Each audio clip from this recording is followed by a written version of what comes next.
It was the last year of my graphic design school, and I remember talking to a teacher about my wedding photography business that was taking off, and they advised me, Luke, what you need to do is get a $10,000 to $15,000 loan and just buy all the equipment you need. You need all the equipment. You need this, and you need this, and you need this, and you need to go out and you need to buy it right now.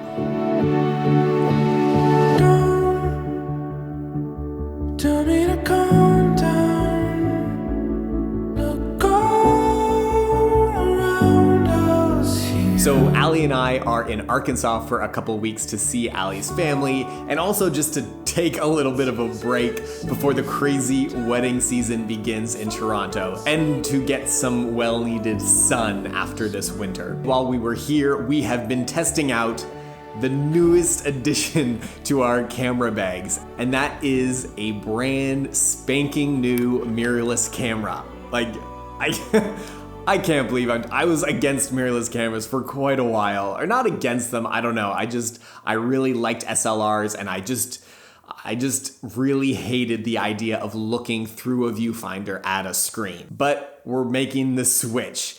And we just bought one body and a couple lenses to test out before the wedding season begins. And as I was shooting, I just wanted to share with you a couple things about buying equipment, because it can be tricky when to buy things and what to buy. And just like that teacher advised me to just get everything right now, that has not been my philosophy for the past 9 years of running my own business. My philosophy is that debt for me equals stress and having to pay it off.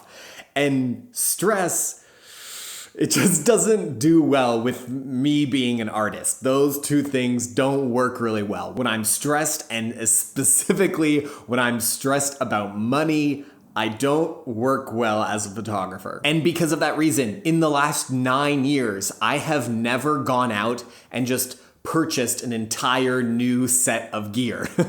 This would be the first time that I've gone out and just purchased multiple bodies and multiple lenses, pretty much everything I needed to do the full switch from SLR to mirrorless. But that has been an entire process, and that is definitely not the position I was in 9 years ago. I thought about 4 things that could help you when you're thinking about purchasing new or upgrading your gear. The first thing is to prioritize your purchases with what makes sense with your cash flow. You don't have to buy everything at the same time, and that's what I've done. I made a list of things that I needed or that I wanted, and I just started at the top of the list and worked my way down. And it was okay if I didn't get everything at the same time. It was okay if it even took a couple years to get everything that I thought I needed. The second thing is that I didn't cheap out when I bought one thing at a time. The tendency is to if I get the cheaper versions of everything, then I can get everything that I want. The thing about photography is equipment really does matter, and good equipment can really be the difference, especially if you're serious about your personal work or you're serious about making a business or having a business in photography. Because the third thing is that less is more. If you have less really good quality equipment, it's gonna take you a lot further than having absolutely everything that's kind of crappy or not the best version of what you could get. Because you really can do so much with just one lens. And it's interesting, as we've shot and as I've evolved as a photographer, I more and more want to have less and less gear. I want to focus on just a simple system of gear that I can use, and focus on my creativity, focus on the subject that's in front of me, focus on what's going on in the moment, instead of being so obsessed with how many pieces of gear can I use for one shot. That definitely was me at the beginning, but as I've evolved, I really do believe that less gear is more. The last thing that I thought of is that just get what works for you. I remember this pressure that I had when I first was buying lenses, that everyone had so many opinions about what I needed to get. I needed to have prime lenses. I needed to have a 24-70 and a 7200. I needed to get this brand. And I followed a lot of people's advice that felt so strongly about the way that they used their gear.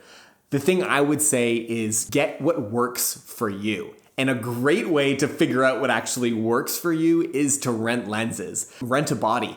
Rent a type of, rent a brand of camera that you don't have and maybe someone suggested it. Instead of just like flipping over to what someone suggests or what even I suggest. It helps so much to rent something and then you can say like, ooh, you know what? This does not work for me. Or, oh man, I rented that for a weekend. It cost me $100, but it was so worth it to see how that piece of equipment worked in my life or in my workflow. So we took this camera to Crystal Bridges Art Museum. It's one of our favorite places here in Arkansas to visit. It is an amazing gallery and it is one of our favorite places to go to while we're here. And it was a perfect place to test out this camera.